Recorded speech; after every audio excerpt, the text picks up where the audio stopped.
alaikum, dear students.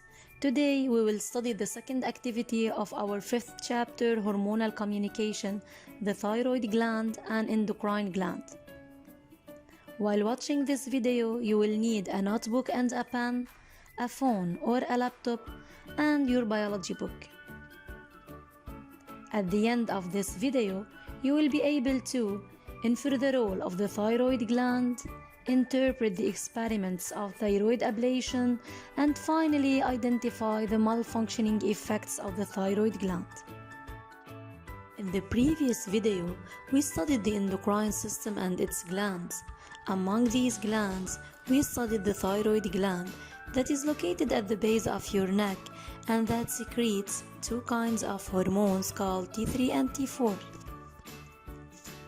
Let's now listen to the misery of the Brazilian girl Maria Odonete de Nascimento. In the dry and dusty backwaters of northern Brazil lies the remote village of Muquem. Here, the Nascimento family have got their hands full with two babies.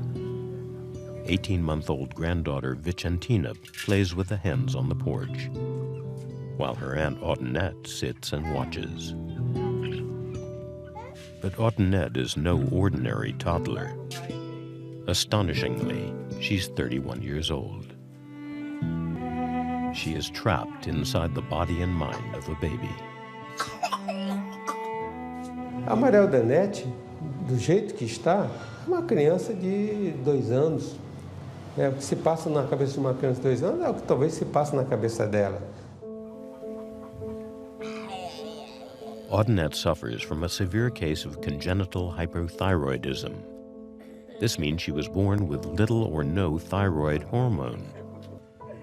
Odonete's body has been in hibernation since she was 2 years old. She has not grown or had any mental development since. Despite several visits to the health center, it was only when she was 8 years old that a local doctor finally diagnosed her condition. Sadly, he said it was already too late to help Odonete. But teacher, how could a small gland be the cause of this girl's misery? Let's start by studying the anatomy of this gland.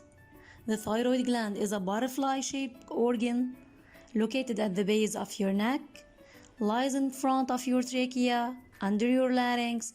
It has 2 lobes, right lobe and left lobe, and a central structure called the isthmus. But what's the role of this gland? In order to know the role of this gland, we should explore the thyroid ablation experiments and note that the word ablation means removal. Dear students, stop the video, open your books on page 88, explore document A, and interpret the experiments of paragraph 1. Dear students, after reading the thyroid ablation experiments, we're going now to explain 2 words. First, metamorphosis, and second, tadpole. As you know that frogs pass in many stages during their life cycle called metamorphosis. First, the mother frog lays eggs after fertilization, and after hatching, these eggs give tadpoles. Tadpoles continue their life cycle or metamorphosis to become an adult frog.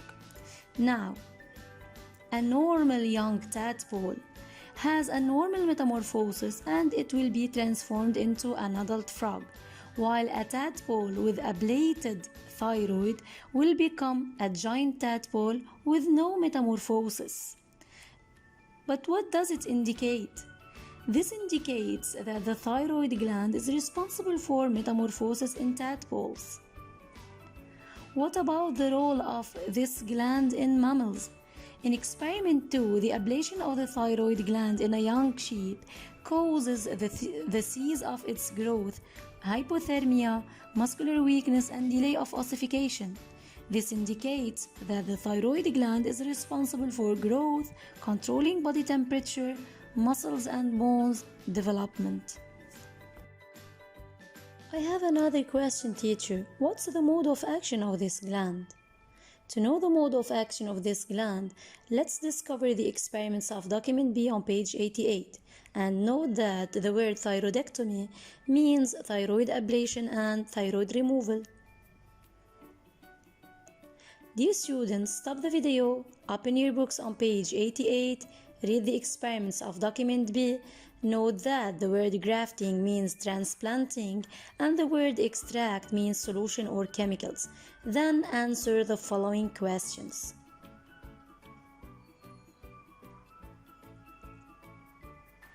Let's formulate the tested hypothesis. Maybe the thyroid gland is responsible for growth.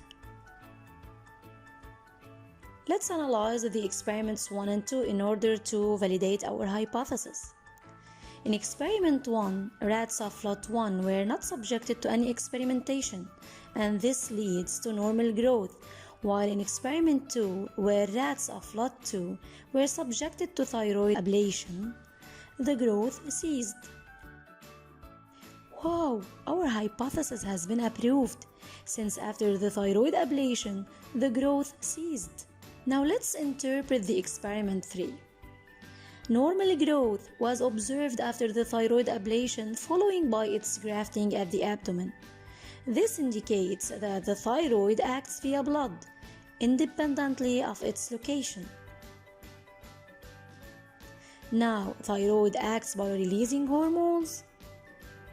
After the thyroid gland ablation in experiment 4, then followed by injection of its extract, the growth was normal, and this indicates that thyroid releases hormones extracts that are responsible for growth. Finally, as a conclusion, the thyroid gland is an endocrine gland. It acts by secreting its hormones into the bloodstream. Do we have any disorder at the level of thyroid, teacher? Let's read the paragraph 2 on page 89 in order to discover it. The thyroid gland secretes hormones, and like other organs in our body, it may have some disorders. The first kind of disorders is hypothyroidism or deficient function, also called myxedema, which is characterized by the secretion of low amounts of thyroid hormones, while the other kind of disorders is hyperthyroidism or excessive function, also called base dose disease, and characterized by the secretion of high amount of thyroid hormones. What are the signs of hypothyroidism? Goiter, dwarfism, apathy or muscular weakness, overweight, and hypothermia. While what are the signs of hyperthyroidism? Exophthalmia, goiter, hyperthermia, thinness, nervousness, and finally tachycardia. Adanat is suffering from hypothyroidism. If her doctors have grafted her a thyroid or have injected her with thyroid extracts, they could save her from her misery. Dear students, bring your notebook and solve the following questions as evaluation. For the next time, you have 2 steps to do. Step 1, review previous experiments, solve and correct the evaluation using the summary sheet. And the step 2, memorize the definitions in the summary sheet and solve the extra sheet.